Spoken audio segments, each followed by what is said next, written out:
What's up, y'all? It's Sarah Kate here with Billy Scott with Billy Scott Real Estate. We're back for another podcast episode. Today we're talking about the national market update.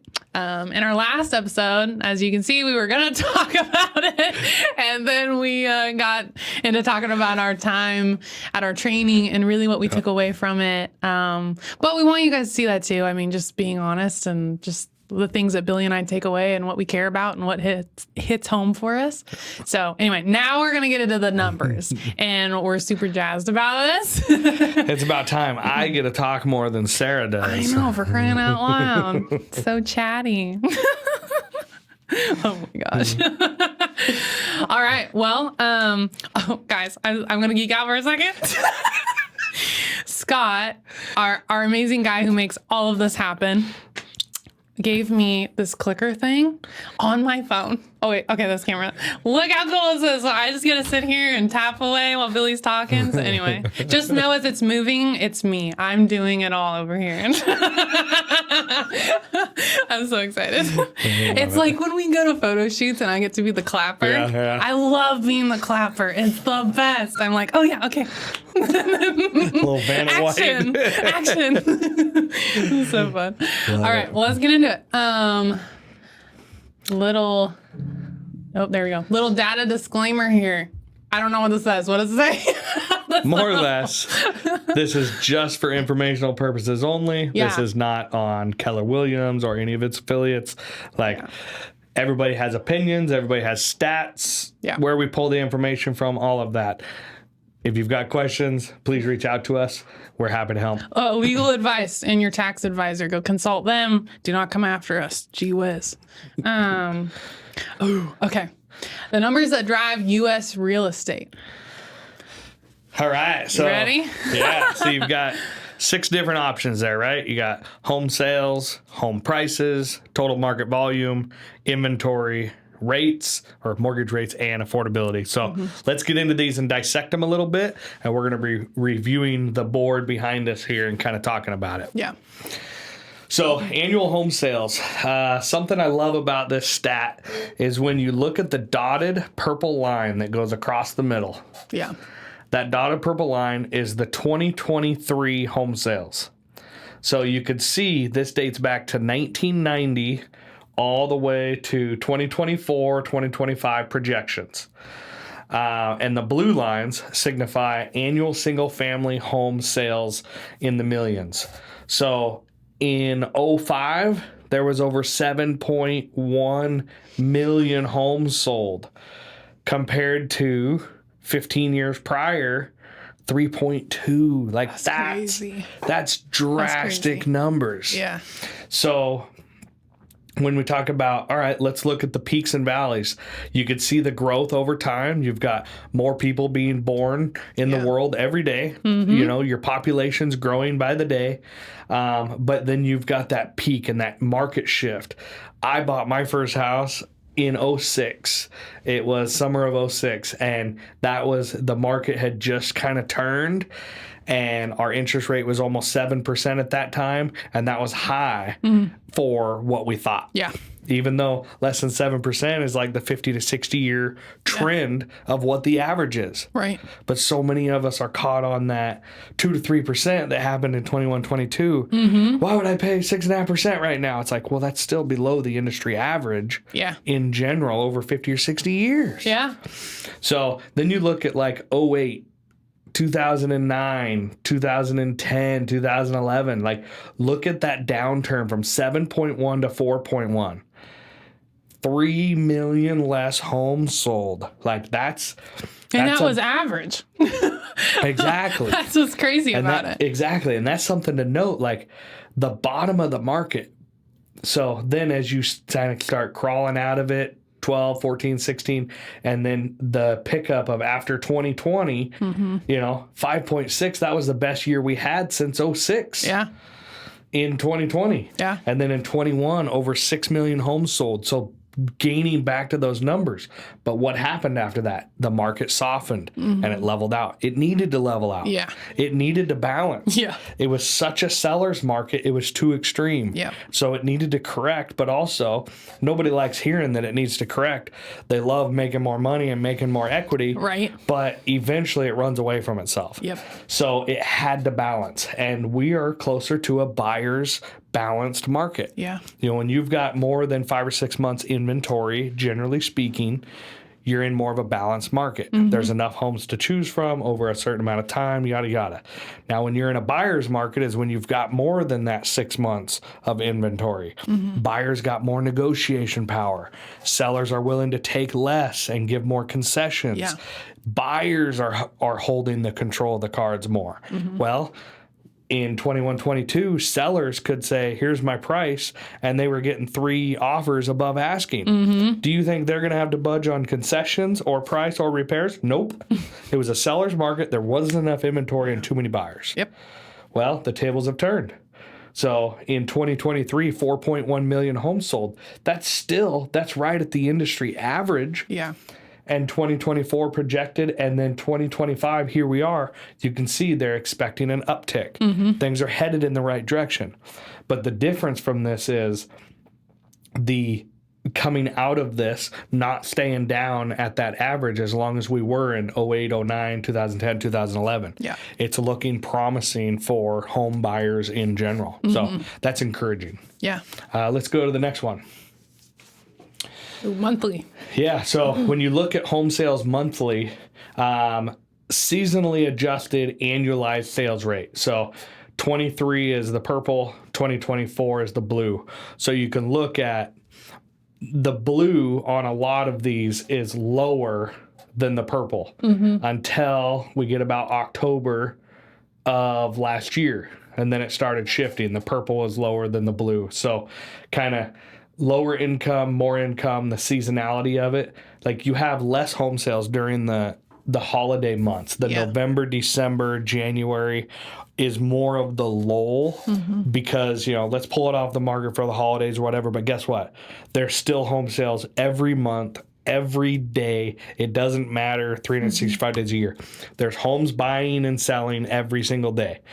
But who wants to move during better weather seasonally? Like kids are getting out of school in June. We want to be in our next property by September when the next school season starts. Yes, there's a lot of that. Right. But there's a lot of people that sell because of divorce or debt or job change. You name it. There's all these different reasons why people sell. So it still happens every day. Right. People need to buy, people need to sell. So homes are still going to sell. It's just a matter of to what extent, how much equity are they going to have, that kind of thing. So lots more to dissect.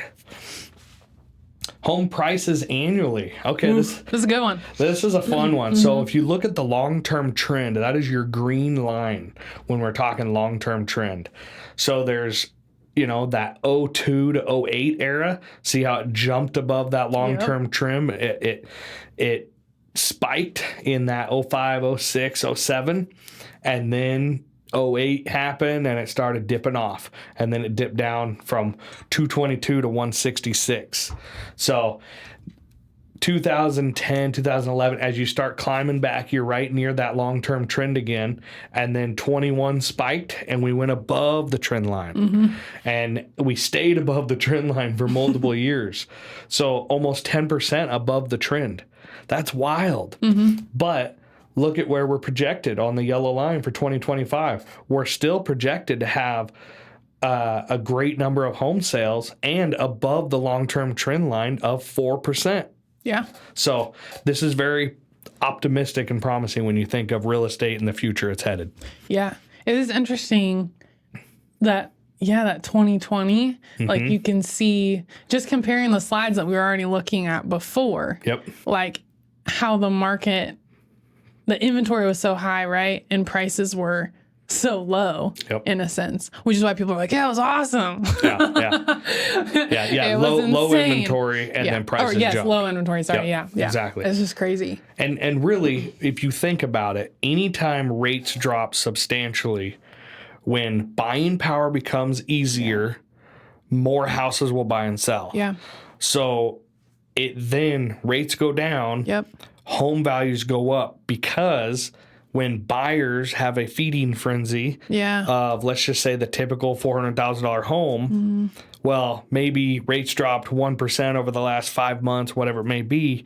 Now you've got how many more buyers available to strike on the next deal that they can afford? Yeah. And the first-time home buyer market is the strongest amount of buyers in the buyer pool. Yeah. So next thing you know, they're paying above asking. They're going over home value, Right. and then it just runs away from itself. So if you're a first time home buyer and you're looking at this, what should you be taking away from it? If I were a first-time home buyer, the thing I think about is you can't adjust your price after you close. You can adjust your rate. So everybody's heard the slogan of, marry the house, date the rate.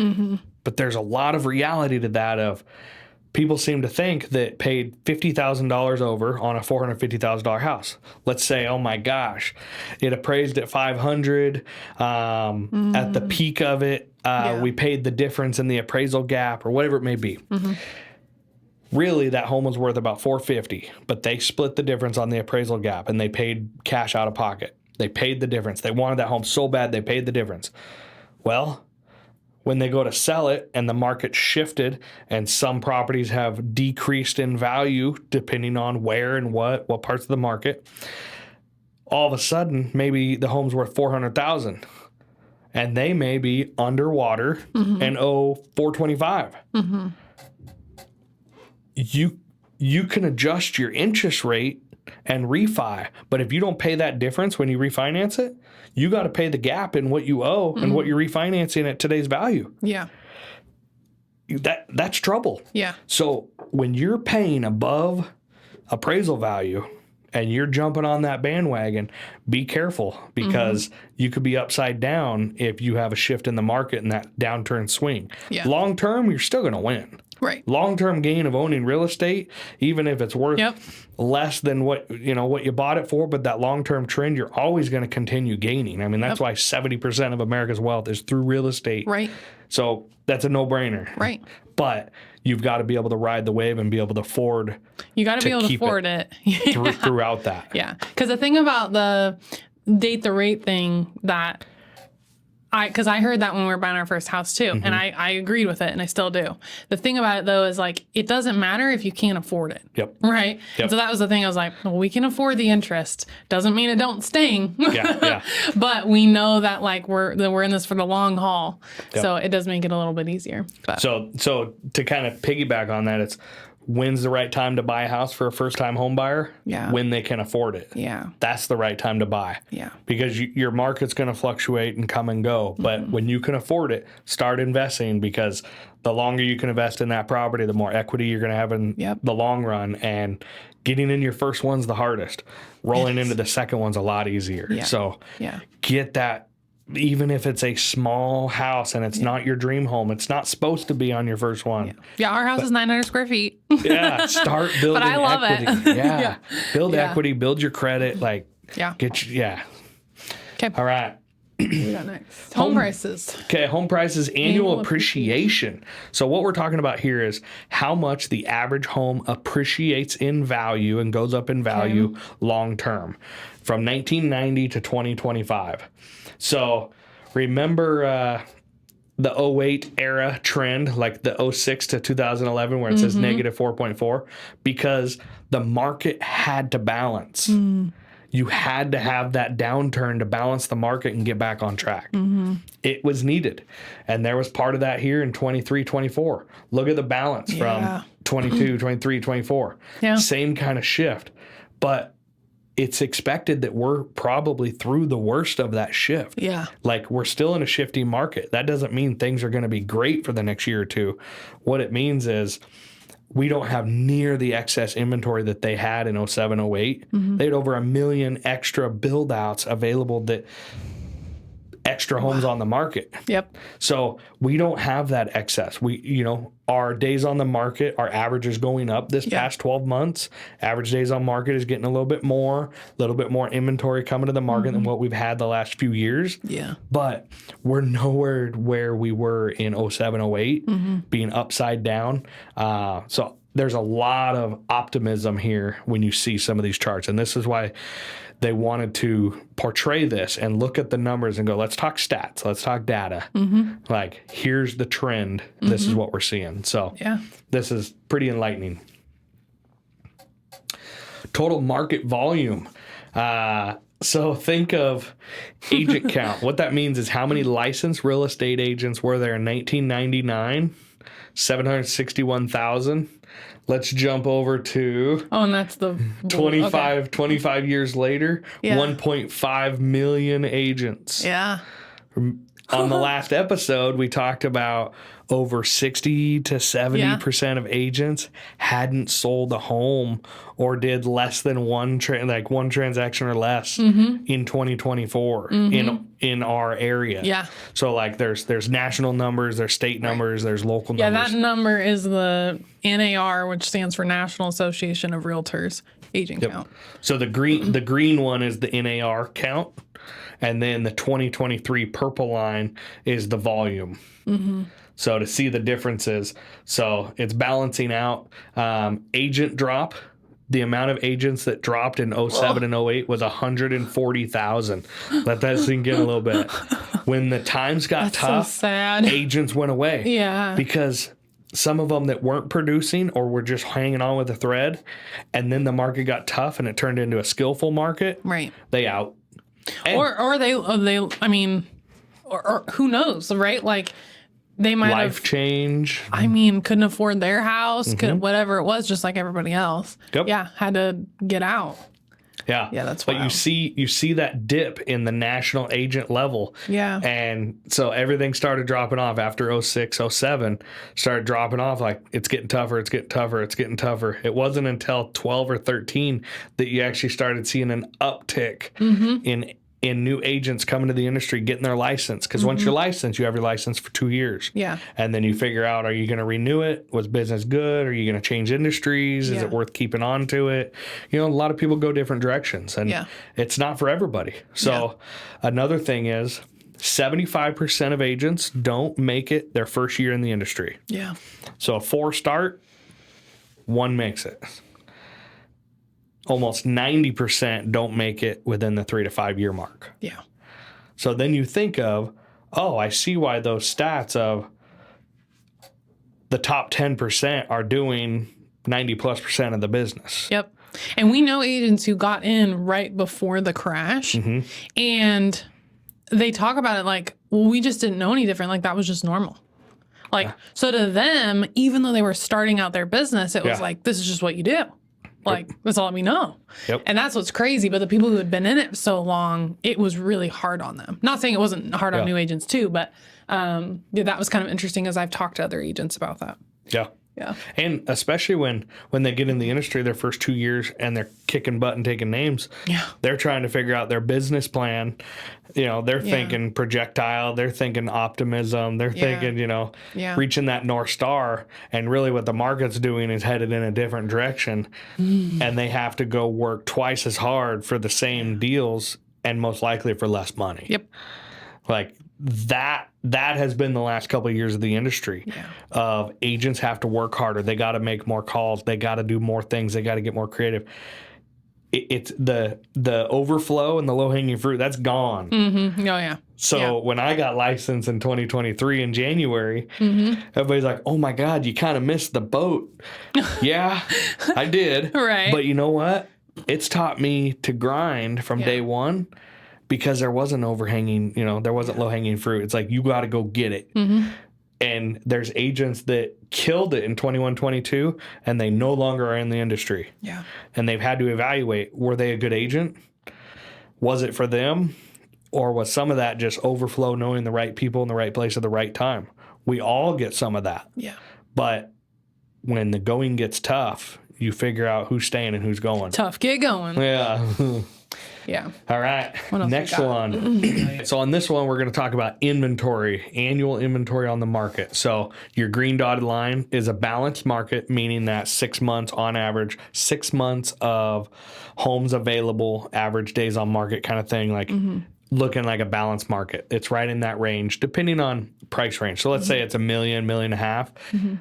Average your 6 months is probably going to be more 9 to 12 months. Okay. You know, so your price range dictates a balanced market for a price range. So you can't just say the homes that are 300,000 in Corvallis opposed to the home that's 1.5 million in Corvallis. Yeah.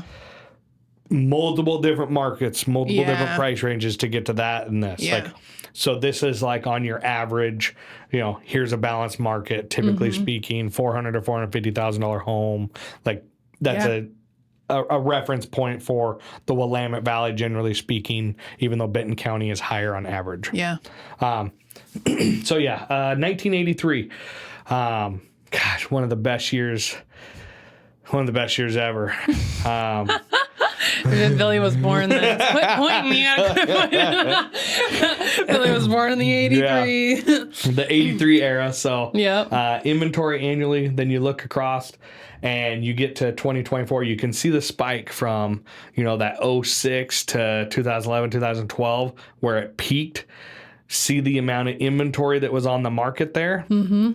That's where you had way too much inventory and the market did a downshift. It's interesting that it's like an 08 and 83 were like almost the same Right? for inventory. That's crazy. Wild. Yeah. Now, your average home price, I would say, is 400,000 Yeah. and 150,000. Very different. Yeah. Yeah, but it's amazing with inflation over the years. But you think of 25, 35. Yeah. Look at that inventory though in 21. Wild. And that's where you go, So okay, low. when the lower the blue bar, the less inventory on the market, Yeah. but really the average sold price goes up during those times. Yeah. So, but when you look at the trend from 21, 22, 23, 24, we're on the rise. You see like a month supply of inventory and what the projected is and headed into 25. That's very optimistic that we're not in an 08 downturn. We've hit the worst of it, it feels. So next one, let's talk mortgage rates. Oh, this is such a hot topic. I am not a lender. I am not a bank. There are two differences with your. Are you sure you're not a bank? I feel like for your kiddos, you're kind of a bank. Yeah, little turds. I want another cow. I want another heifer. Okay, those are cheap. Start charging them 6.5% Yeah. interest. Let's have a lesson on interest. Daily, compounded. That'll teach them. All right, so mortgage rates annually. So this goes back to 1972. You can see a big uptick in 81 where it goes up to 16.63% average mortgage interest rate. Let that sink in.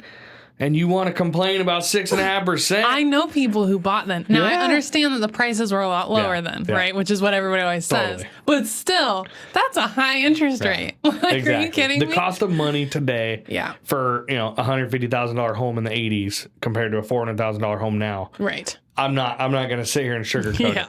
First-time home buyers are struggling to Yes. financially find a way to make this work in pencil Yeah. at 6.5%, 7%. I get it. It's I know rough. we're not comparing the same interest rate, but with inflation and everything that's happened over the years in our era, it stings. Like it's not just an affordable first-time home buyer. They're overextending themselves more. Yeah. The average home buyer is like 5 to 7 years older on average than what they were 10 years ago. Yeah.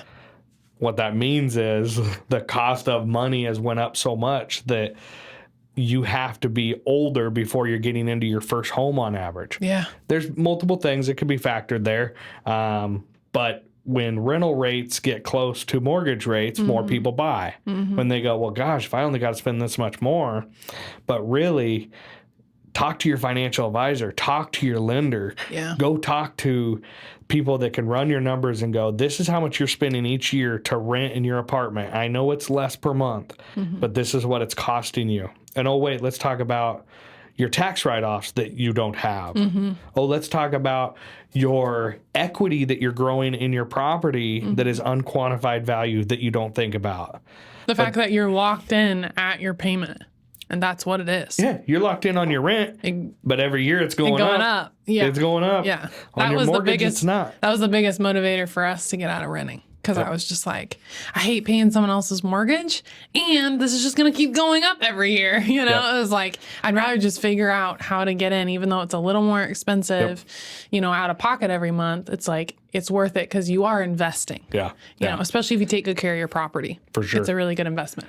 A few months ago, we had a client reach out to me, a guy I went to school with. I don't want to say his name just in case he doesn't want me to talk about it, but he said, hey, I've been renting for a couple of years, and they just said, hey, we need to be out in 90 days. They're actually going to move a family member back in, whatever it may be. And he goes, you know, we're kind of looking, and there's not a lot out there that we want to rent, but kind of wondering, like, I wonder if we could ever afford to buy. And it was less than 30 days later.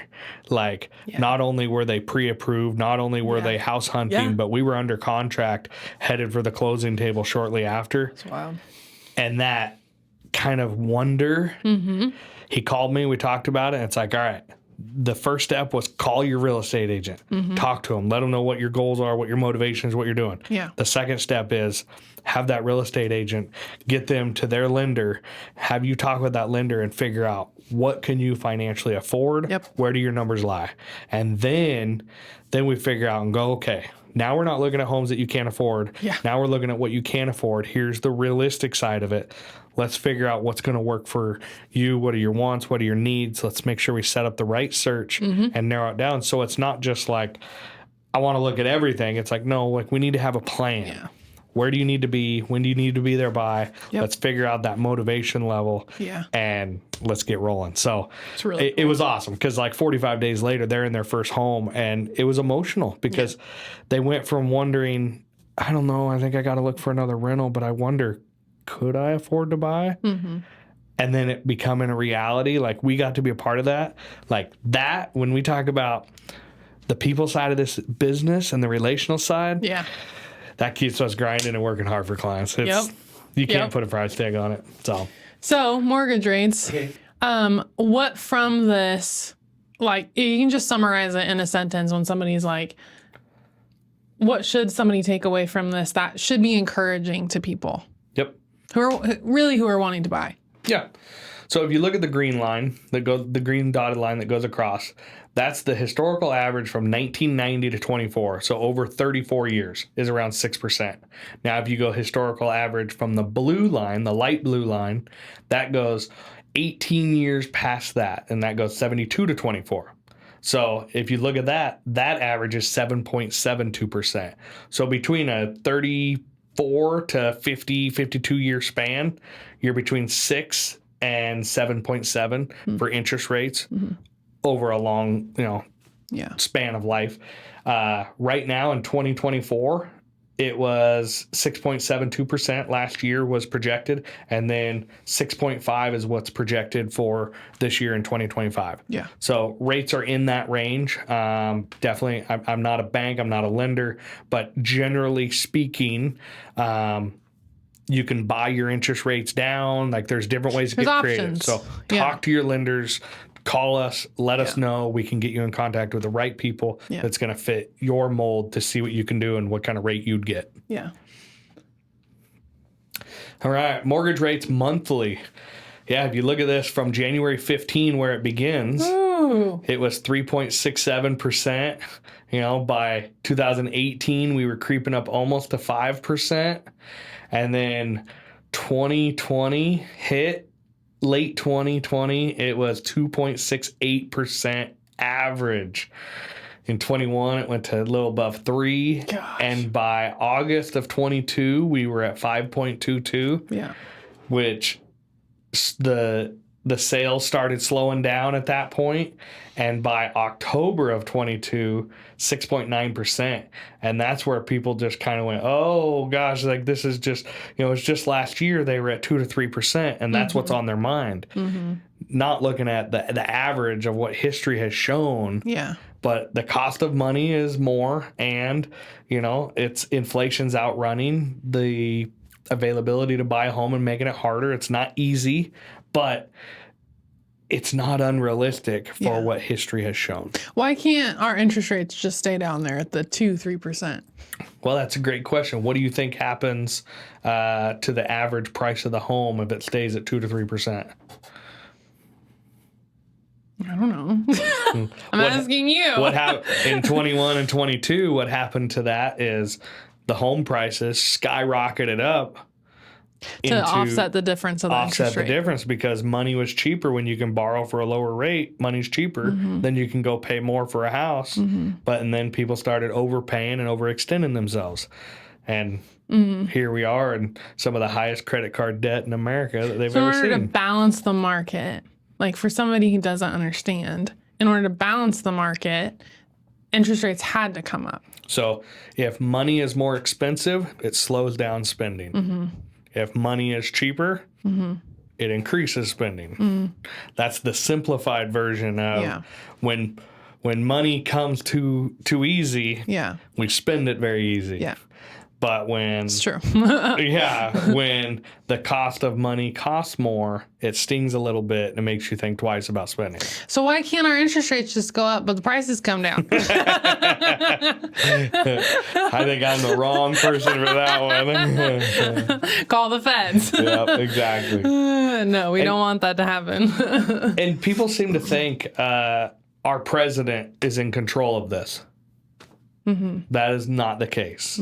There's way more factors with the feds that affect this, with Fannie Mae and all of it. Like there's so many things. And when we have a lender come in here talk, they're going to give you some good insight, background with it. I want to be careful with me staying in my lane with being a real estate agent and just talking generic numbers of what we've seen historically. Yeah. Well, it's interesting because I heard Dave Ramsey talk about, he's like, well, inflation, right, is the cost of fuel goes up, which means that the cost that goods have to be transported goes up because fuel's up. So then they up the price of the goods, right? Well, then people need to be able to afford the bread or the eggs or whatever, right? So then it's like, well, then their pay has to go up, right? So it's like, it's interesting when you look at it, it's not, exactly what you're saying. There's a lot of factors to it, right? Okay. Let's see what's next. Oh, yeah. All right, I like these numbers. So this is when I get to geek out a little bit. I just like that it looks pretty. Yeah. So mortgage rates on a breakdown. 70% of mortgages have rates of less than 5% or less. So when everybody, whether they bought, sold, or just did a refi, which is a refinance of their current mortgage in that 21, 22 time when the rates were 2 and 3% and slowly climbing, a lot of people, they call it like a refinance boom.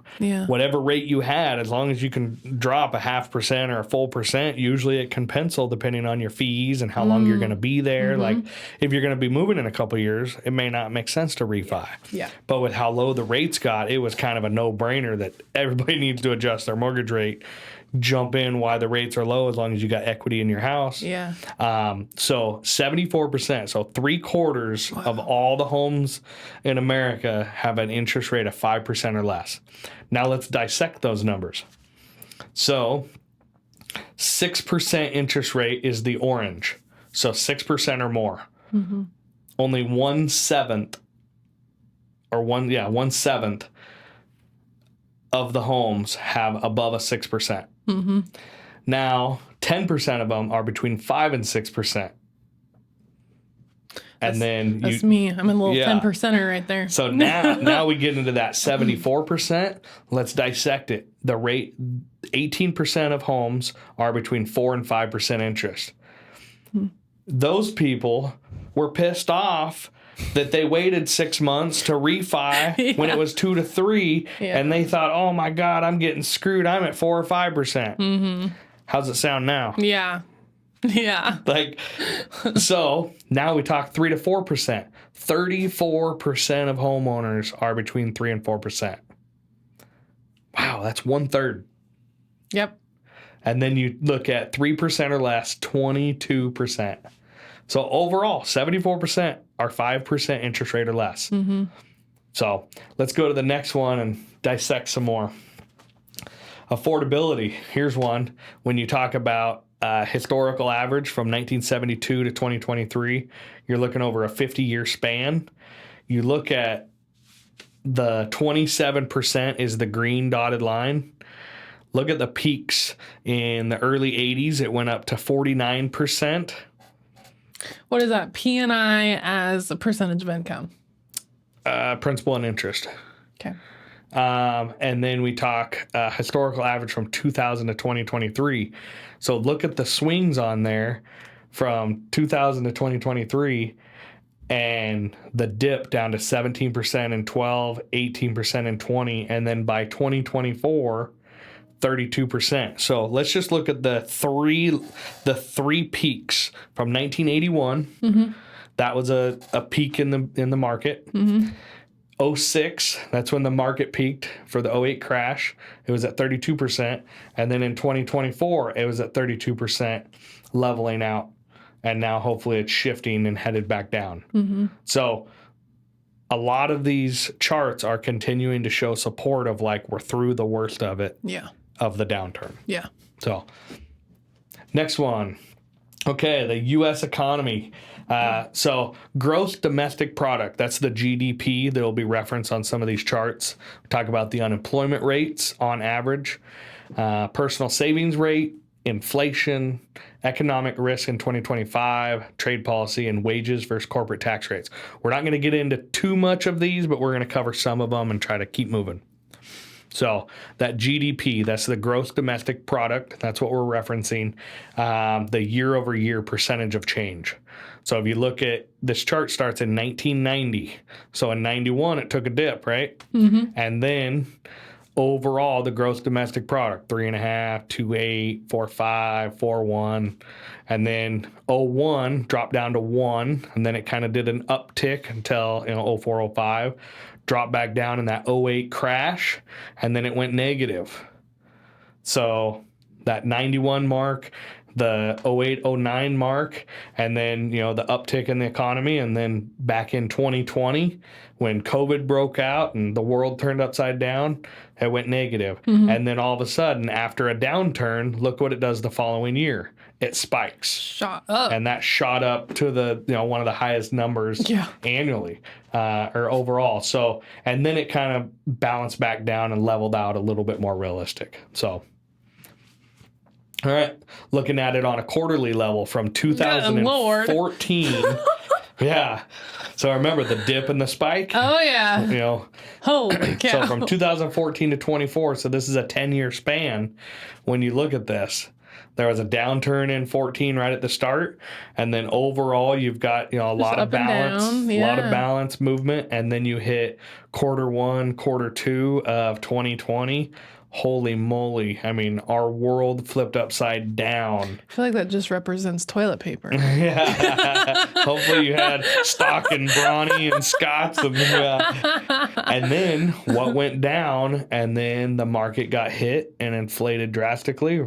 And then it spiked up and then kind of levels off. And then you could see, quarter 1, quarter 2 of 2022. Yeah. Things were starting to mellow out. Interest rates were more on the rise. Mm-hmm. Market was starting to shift. Yeah. So. Unemployment, man. Unemployment. So unemployment, you want to, you've heard numbers between that 4 to 6% range is what they want to stay under, or else you got a really bad economy. So we're at that 4% mark. So we're kind of toying with the bottom end of that. So it's something to be mindful of currently where we're at. If you look at the spikes here, in 2020, it went 8.1. Like that was when our market was upside down. Mm-hmm. If you jump backwards to the 08 era, when unemployment went from 4.6, jumped to 5.8. And then in 09, 10, 11, it was above 8.9 to 9.6. Like that was the aftermath of, the downturn of the economy. So these are things to just be mindful of. When our unemployment rates goes up, that's when the feds really start getting involved and figuring out how do we keep this balance and keep this under a certain percent. Yeah. Here's another way to look at it from 1960 all the way to 2024.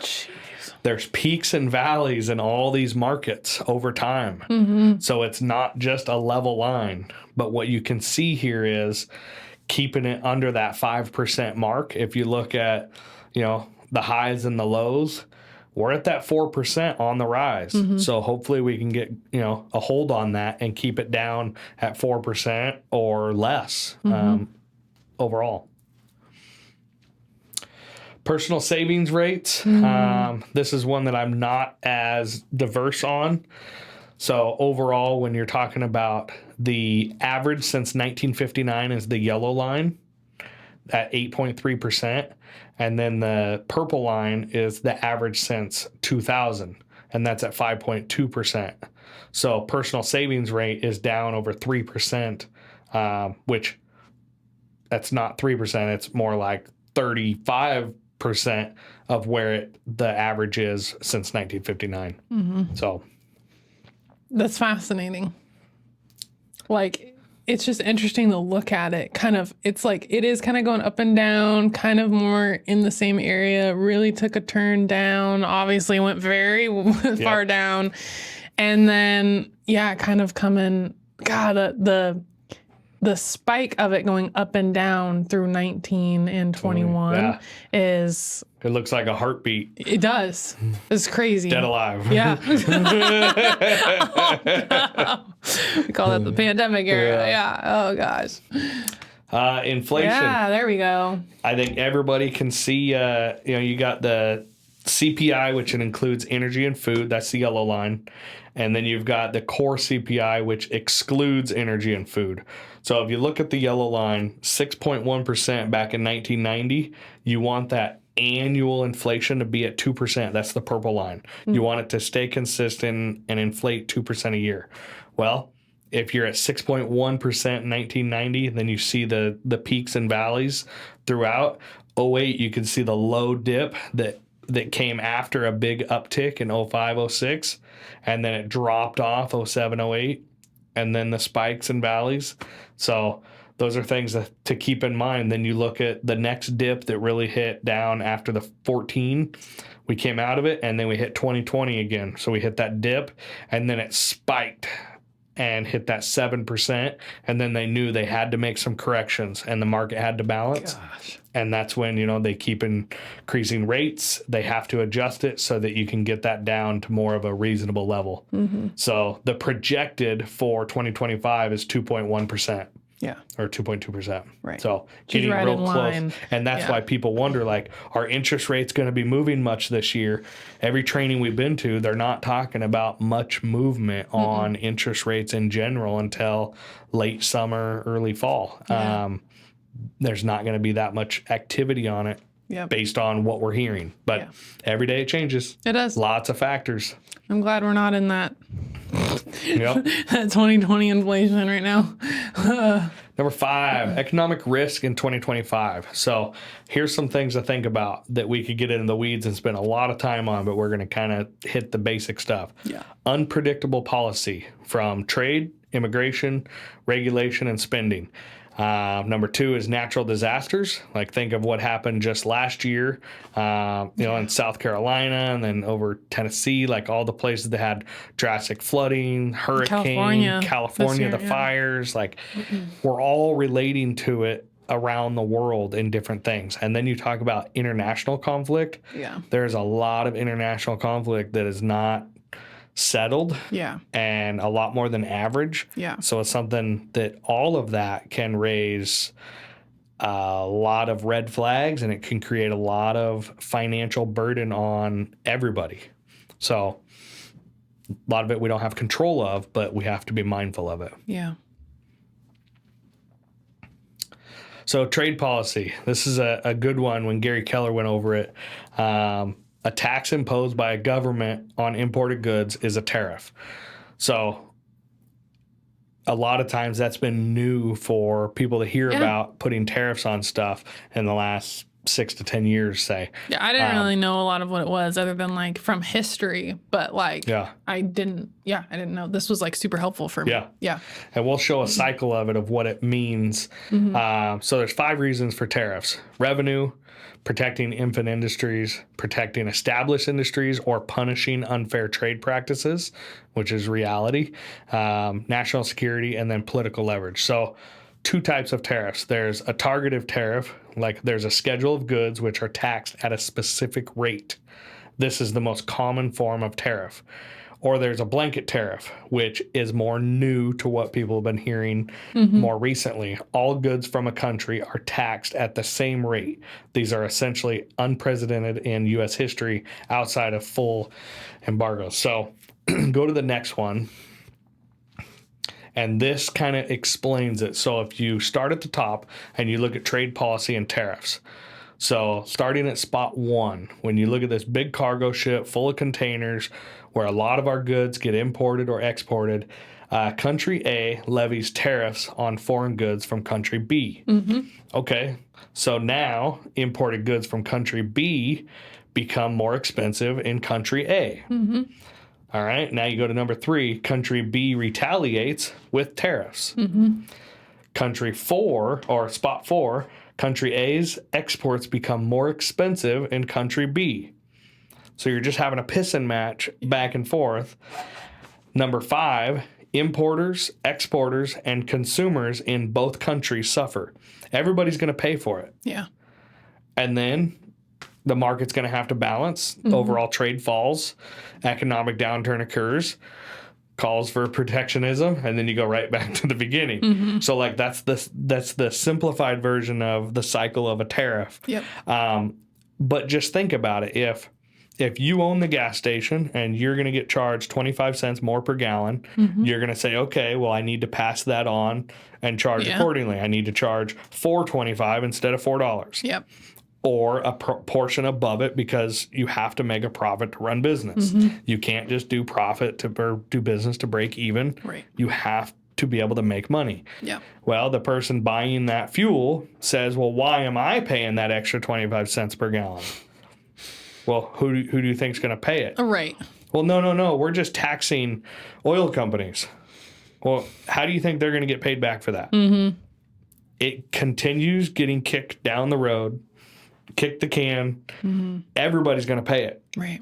The front line of what we buy and what we spend every day is how we pay it. Yeah. That's the reality of it. Yeah. We're going to pay it. Yep. And if a business is taking on that expense and then not passing it on, they just decrease their margins.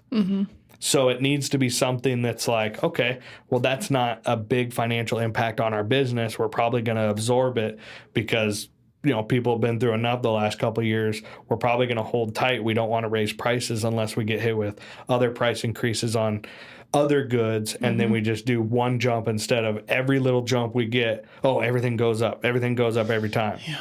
It's like some businesses rely on that annual P&L for a profit and loss. And like when they set their pricing, some will change prices midway through the year. Yeah. Some will change prices monthly. Some will change prices quarterly. But if you look at a gas station, the number you see today probably won't be the number tomorrow. And it probably won't be the same number you see on Saturday. Yeah. So they do it constant because of the fluctuation in the market. Yeah. And we leave these in, even though I feel like people are like, this is such a hot topic. Yeah. But here's just the facts of it. Like, this isn't a political thing. This is simply just like, you can literally go look up the process or what a tariff is or how it works or whatever. Like, this is why it's important, because it does affect our economy, right, in our market. So that's why we're talking about it. This was so fascinating to me. What did you like best about this? So I didn't realize, like, it made so much sense when Gary, I probably just missed this in history class, but it made so much sense to me that I knew that, like, if you look at on the left before 1862, majority of the country's income was through tariffs, right? And so it was fascinating to me, though, because he was talking about the budget for the United States income. And how they were growing so quickly. Like they literally couldn't make enough money just on tariffs, Yeah. which is why income tax started becoming a thing. Tariffs really tanked off. And I just had never heard somebody explain it so simple before. Yeah. And so then I was telling my husband about it, and he's like, yeah. And so we were like reading about it when we got home, and I was like, that's so fascinating. But I don't know, that stuck out to me, I think, because you can see the green is not the teal, because now we have green and teal.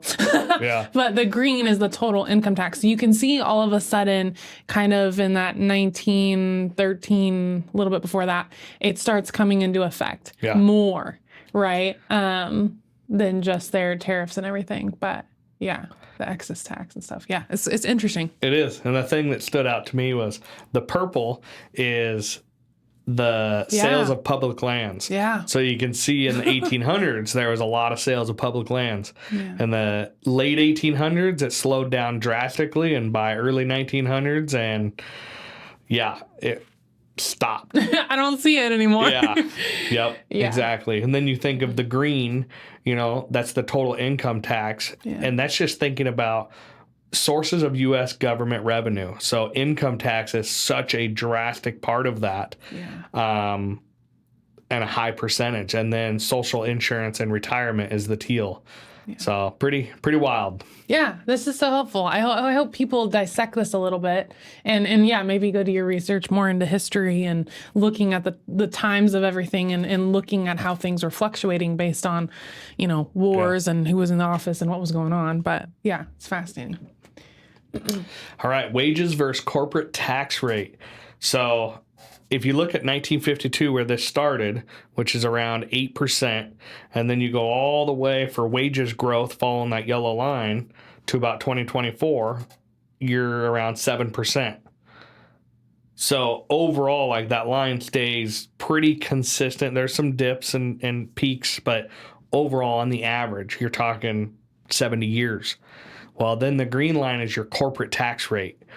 It was over 50%, and it slowly just gained more ground and had bigger lower taxed rates. Mm-hmm. So now they're at just over 20% of corporate taxes. Mm. So that number's closed up over the years of 70 years when it was wide. 8% to 50%, and the gap is getting less and less. Yeah. So just something to be mindful of. Yeah. We skipped a few slides here. We're going to jump into listings with price drops. And this goes all over most markets. This is a national stat, but anybody that's been watching the market the last few years, listings are on the market longer. Yes. The days on market continue to increase. Yep. So everybody wants to chase that 2021, 2022 inflated price of their home. Yeah. The worst thing they could do is continue to have their home longer days on market. Yeah. And you want it to be anywhere from 10 to 21 days from the time you go live. You're doing a price adjustment if you're not getting the amount of activity that you need. Yeah. And within that, next 2 to 3 weeks, if you're not getting the activity you need, you're not getting enough showings, you're not getting any offers, you're not getting the exposure, most likely you need to do an adjustment. Mm-hmm. Now, each property has different caveats to it. So a higher range property, let's say 800,000 to 2 million. Okay, that's a different price market than 70% of home buyers. Mm-hmm. 70% of them can't afford that. Yeah.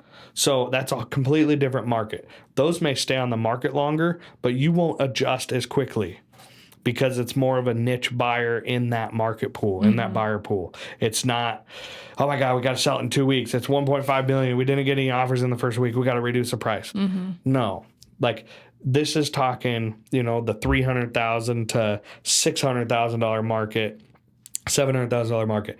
Those need to be a lot more mindful of more adjustments being made to your marketing, to your videos, to the exposure, your open houses, price. Yep. Most of the time, it's a price adjustment. Yeah. Because when people are looking at 2 or 3 properties, they're comparing what they get, how much bang for their buck they get for that price. So if you're the highest price and you have the least amount of bells and whistles with that home, your price is going to be too high. Yeah. The location is key, but really the price is what dictates the amount of activity.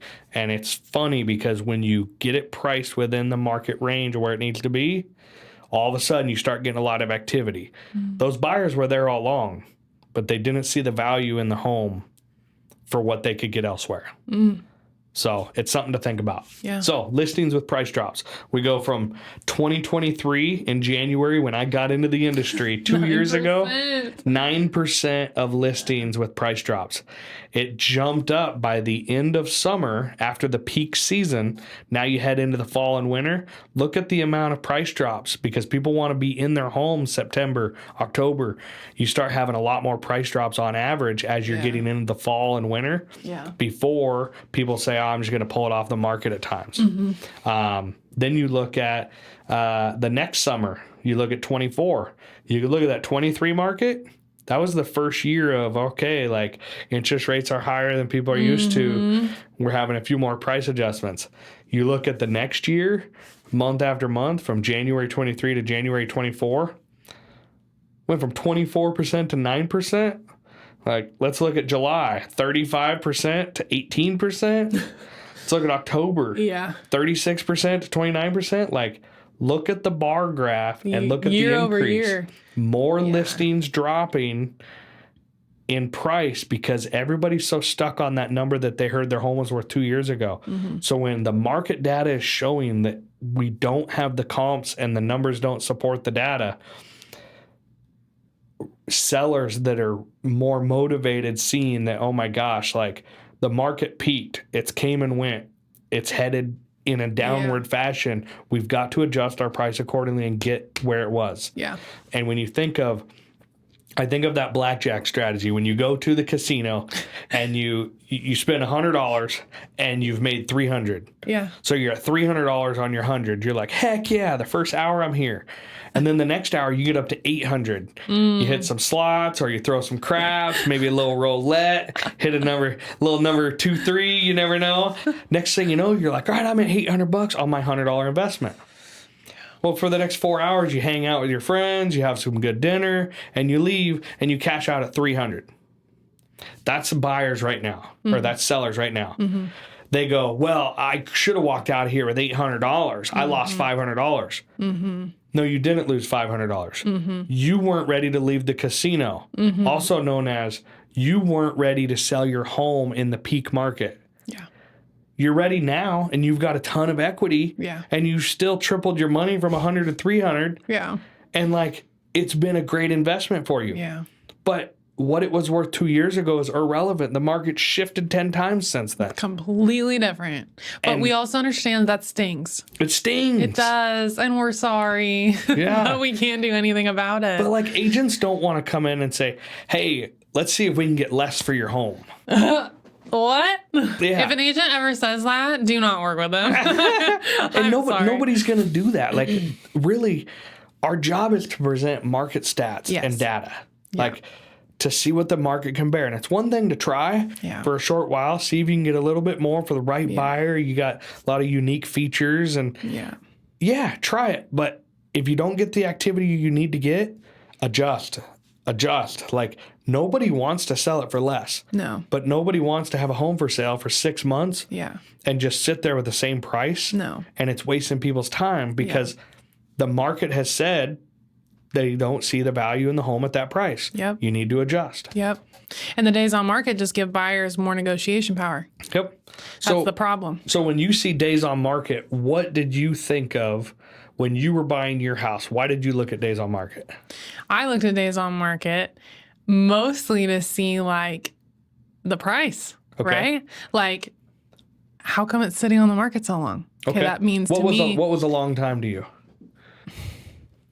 Honestly, 30 days on the market without a price reduction, I was like, are these people just crazy? Or like, you know, I think like, oh, well, did they just have to get this number? Like they're just not lowering it? Like, is something wrong with it? Right? Something like that. I know people always think like, oh, that agent's crazy thinking they can sell it for that. I never thought that. I always thought like the people, I'm like, what are they doing? They can't get, but I think, I mean, I just saw one the other day because we're just looking at rural property, and it's been on the market. It was like 122 days or something like that. No price reductions. And I'm like,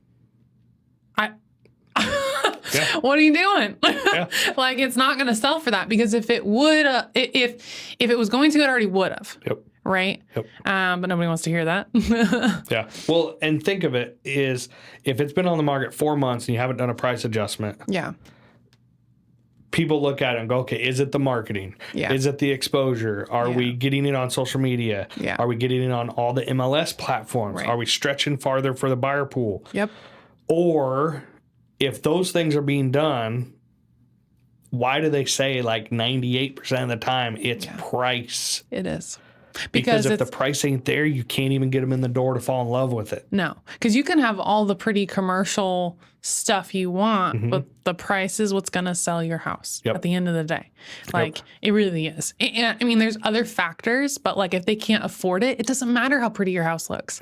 Like, it has to make sense. So we've talked about this in other episodes, but we're going to keep talking about it. And another thing is, like, just because we're on it, let's say we got a $500,000 house and it's sitting, it's been there for 4 months, and really it's probably more of a 450, 460 range. Yeah. And they just say, no, I'm not doing it. I'm not budging my price. This is what it's worth. Yeah. Okay. If the house goes under contract at 500, let's say you find a buyer and they give you what you want. And they go, here's the contingency. I want an appraisal contingency. So whatever the home appraises at, that's what I'm going to pay. Yep. And the seller says, all right, sounds good. Yep. And the certified appraiser comes and says, looks like this home is worth $560,000. I'm not finding comps to support 600. Yep. Sorry, but this is where we're at. Yeah. That buyer will go to the seller and go, well, we've got a couple options. They may say, I'm paying $560, not the $600, because that's what a certified appraiser said it's worth. That's what I'm going to pay. And that's what the bank will finance me on based on my down payment percentage and everything. Yeah. Now the seller has to think, if I don't adjust, this buyer could walk. Yeah. Yeah, that's the reality, because a bank is saying this is what it's worth. I'll lend on 80% or 90% of that number. And they do it based off of the market. Yeah. It's Comps. No feelings. There's no emotions. No. It's data. It is. And like, so you can get a high price all you want and go under contract at a high price for a random buyer. But that random buyer may be like, here's the deal. You accept my appraisal contingency. Then we find out it's worth $560. Yeah. That's all I'm paying. Yep. Take it or leave it. And there's obviously, you can work through it. Maybe that buyer says, hey, maybe we'll split it. We've got an extra $20,000. We can pay the difference of the appraisal gap. Yeah. And maybe the seller comes down $20,000 and you end up at $580. Yeah. But if you got a buyer that is protecting their pennies and they don't got any extra collateral and this is what they got, that's all they're paying. Yeah. And then you're going to let a deal fall and then go, okay, at what point do you adjust your price and go, I need to get closer to where market value is? Yeah. And nobody wants to say lower the price, but our job is to inform you that the market has spoke. Yeah. And sometimes it's more of an emotional decision and it's harder for sellers, and I get it. We get it. We do. It is. It's a bummer though, but every month that we sit on that price, other buyers run away and go buy that property. And they're going to beat you down on and yours. you chase the number at that point. There's more negotiation power the longer it's on the market to come in and lowball. Yep. Yeah. All right. So overall, I mean, 31% in January 25 have had listings with a price drop. So it's something to be mindful of as sellers. Stuff sitting on the market longer. And if we don't get the activity we want, price adjustments are needed. Yep. But if you price it appropriately at the right spot in the market to maximize, we had multiple offer situation here this week. Yeah. And 20K above asking price. Heck yeah. And we got lots of activity in the first 5 days. And, we asked for best and final. It worked out like that. If you price it right and there's demand for, certain homes and certain price ranges, certain markets. It's true. Next one, new listings. All right. So new listings from 2023 on the left and 2024. So from 4.25 million to 4.88 million. So that's promising. We got new listings come into the market, that means more inventory. So when you have more inventory, buyers have more to choose from. So that's where we're shifting from a seller's market into more of a balanced or a buyer's market. When you got more selection, you can be more picky. And that's what's happening. That's why deals are falling out more. Buyers are being pickier. Yeah. Sellers are having to budge more. Yes. Like the combination of all that, they can ask for more. Like depending on the situation, there's more to choose from. So they don't have to be just pushed into a corner. Like if you don't take it, you don't know when the next house that's going to come on the market in this area. Yeah. It may be a while. Like they're having to have more to choose from. So that's good from a buyer perspective. But when you go on the market and you have lots of homes just like yours and you're the highest home in that range, when they got more to choose from, your home's going to sit more. Yep. Distressed sales. All right. So, distressed sales. So, short sales is in the yellow. So, you could see from 08, it was 13% of homes. That was when the crash. So, and then over the next 5 years, it kind of pittered out. But foreclosures was high at 27% in 08. And then it started coming down. So, in that 15 to 17 era, there was literally way less foreclosures, down to 4% and no short sales. So because the market shifted and you started having higher equity in your home and home values were on the rise, less short sales and foreclosures happen when equity's on the rise because you can sell it and get out from under it and you can cash out when you're not underwater or upside down. So not broken out. So you could see like times were good. So over the next couple of years, you're going to start seeing, but you could see 23, 24, you're at 2%, not broken out. Those numbers are going to start rising a little bit based on history and data. Underwater homes. So that's when you bought a home. Well, like my buddy and I, we bought a home in 06. And within 2 years, we were upside down. We were underwater. And we owed like $35,000 more than what it was worth. It's like, what do we do? So you ride it out and you keep paying and you stay long term and it balances and the home value goes up. But doesn't mean it wasn't scary. Doesn't mean it didn't suck. But that was better than saying bankruptcy or having a foreclosure or a short sale or whatever. And there are people who had to do that. So this is from 2010 to 2024. So 6% is the historical average of homes underwater. So when you look at 2010 to 2016, that's when it finally went from 24 down to 6% and about the historical average. So then it dropped below the average from 2016 all the way to 2024. Now it's at 1.8%. So less than 2% of homes are underwater. That's great. But if people aren't careful with their credit card spending, more of those are going to go on the rise. Right. So, speaking of credit conditions. All right. Number 7. So from 07 to 2010, look at the red. That was when the market shifted and economy tanked, and look at the credit conditions there. So that represents more debt? Or what is that? Not most likely, yes, but I don't want to say for sure because really in 2020, this is how it made sense to me. If I go over here in 2020, I've got great credit and I always get credit card offers like crazy of like, here's a promotion, here's 0% for 12 months, 15 months, 18 months. It's like if it wasn't for 12 months, a lot of times I wouldn't get it.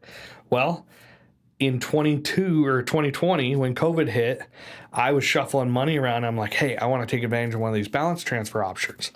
Well, they stopped coming.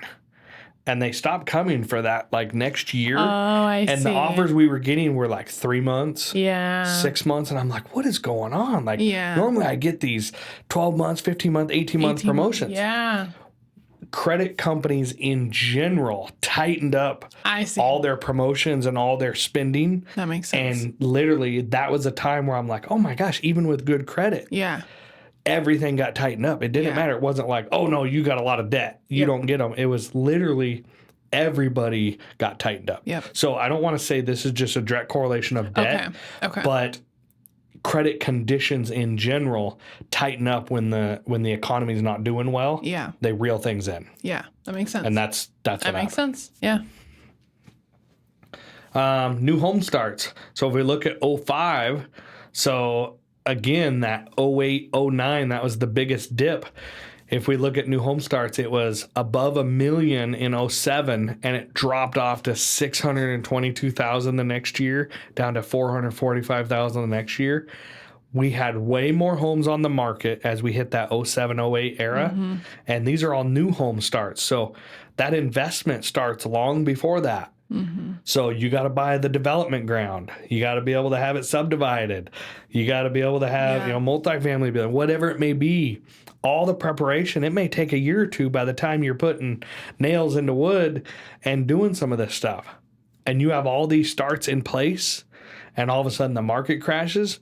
You have way more homes available than what the demand was. Like, it was just a big shift. And then you could see like 2010, 2011, like the climb started coming out of it.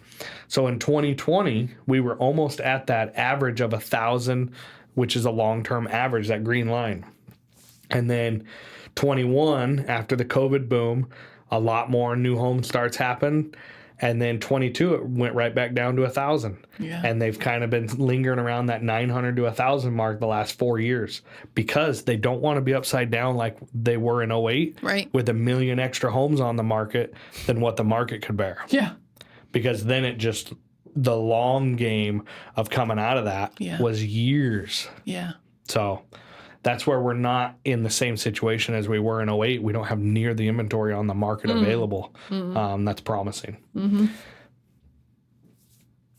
New home sales. Okay, here's another good stat. When you look at 05, there was, look at 1.279 single family home sales in the thousands of 05. And then you drop down to 06, 07, 08, and it went almost 1/3 3 years later in 08. Yeah. And look, it kept dropping. 09, Yep. 10, 11. Like 11 was the low of 306. That's 1/4 of what was done in 2005. That's crazy. Yeah. That's brand new home sales. Yeah. So then you see the rise as you come out of it. 2020, all of a sudden it jumped up drastically. 21 was still solid, but it's balancing. It's been balancing over the last few years. So we're still above the average. Right. But, we're not drastically above it where we're overextended. Yeah. Challenges for builders and developers. So regulatory burdens, skyrocketing land costs. So just to buy bare land costs more money. So if you are already upside down with every part of what you're doing to develop, your cost of goods goes up, everything. You're getting to the point where it's like, I can't sell this for $800,000 in a $500,000 market. That's what it's going to take to make a nice home here. Well, that's when builders are building less, and they got to do them more affordable because it's not a market that can bear that price if that's the true cost of a custom home build. Volatile material prices. Sheet of plywood was $20, $28, and all of a sudden it went to 80 plus. In a few months. Oh, $80. Okay, well, that's not that big of a deal. No. Well, it tripled the cost of plywood on a build out. And then you think of 2x4s, like all of that is construction materials for infrastructure. Persistent labor shortages. How many people have experienced that they need to hire more people, and more people have to wear more hats for what they got because there's not enough people? Everybody would raise their hand. It don't matter if it's a restaurant. It don't matter if it's small business, large business. Everybody's having labor shortages, and every employee wants more money. And they want to work from home. They want to work from home. They want more benefits. Like we all want, but everybody still has to run a business. And if the employer can't make money to justify wages and business and everything else, it could be a dying situation that the employer goes under. So like, we always felt like when employees look at business as if this were my business, what decision would I make if this were my responsibility? Those type of employees always stood out because they take that ownership of, or if this was grandpa's business, would I leave that haul truck running an hour during lunch at a cost per hour and burning fuel? No. Like, if this were your business, how would you do it? And it's a different outcome with those type of team members. Yeah. And then profitability constraints. I mean, it's realistic. All of those tied together, everything costs more. So, student loan debt in the trillions. Look at what student loan debt was in 05 through 08, 0.6 trillion. Let's jump up 10 years later, 1.4. Another 6 years later, 1.6. It is not going down, it's going up. Yeah, it's crazy. Now let's talk about all other consumer debt, the yellow stuff, and that's not mortgages. No. From 1.9 trillion, it was at 1.9 trillion from 05 to 14. For about 10 years, it stayed 1.8 to 2.1. Now let's talk about from 2015 to 2024. Look what's happened in that 9-10 year span, from 2.6 trillion to 3.4 trillion. The previous 10 years stayed within a certain percent. Now all of a sudden, we got way more spending on consumer debt. Yep. Something to think about. We like to shop. Yes, we do. All right. So home insurance percentage change year after year. This is what hits home to me is 2022 to 2024. Look how much homeowners insurance changed in the last couple spots. Crazy. Think of California. I mean, there's places that homes aren't even getting, they're not even able to be insured anymore. Yeah. From the fires and everything else. Like, Awful.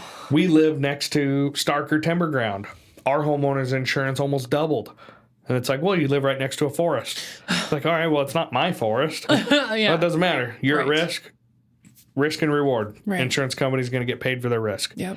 You're a higher risk. Yep. And it's like, Yeah. it doesn't matter. Yep. It's location. Oak Ridge is a harder one to, insure. So there's certain parts, like people are finding certain parts of certain states are tougher. Yeah, that's something to keep in mind, right? Something that, as you're buying a home and stuff, keep that in mind right now, especially because, they're trying to offset all the expensive. Yep. Oh, gosh, yeah. When insurance claims happen, that's great, but guess who pays for them? All of us. Everybody. Right. Yeah. Right. So, Which, I mean, we're not saying that they shouldn't, right? It's just, it's part of it, right? Those people that's why we pay for insurance. We get it. Yep. But yeah, it is something to keep in mind as for affordability. Exactly.